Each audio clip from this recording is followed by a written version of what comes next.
In this example, a student hangs a spring from the ceiling. The student then puts a mass on the spring, and the spring stretches. It stretches a total distance of 2.51 centimeters. And the question is, if the mass is 451 kilograms, what is the spring constant of the spring? Now it's easy to understand why the spring stretches. The weight of the mass exerts a force pulling the spring downwards. As a result, the spring stretches. But why doesn't the spring continually stretch and stretch and stretch further and further? The answer is that as the spring is stretched, the spring exerts a restoring force in the opposite direction, trying to pull the mass back up.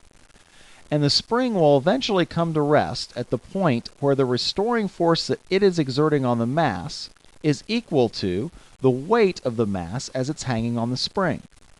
At that point, the system is in equilibrium and everything stops.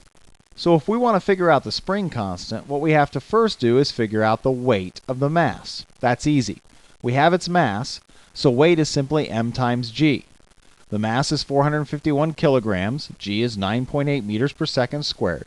So the weight of this mass is 4.4 times 10 to the 3 newtons. Now remember, in order for the spring to stop stretching, it must exert an equal and opposite force back on the mass so that the sum of the forces is 0. Well, the force that the spring exerts can be calculated with equation 10.1. F equals negative k delta x. All right, well, we know what F has to equal. F has to equal 4.4 times 10 to the 3 newtons. That way, the sum of the forces on the mass is 0. We don't know k, but we do know delta x. Delta x is the distance that the spring stretches once the weight is attached. That's 2.51 centimeters, or, to get it into proper units, 0.0251 meters. Now it's negative because it stretches downwards, and downwards is negative.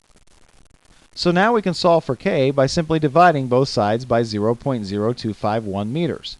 When we do that, we get 1.8 times 10 to the 5th newtons per meter. What does that number mean?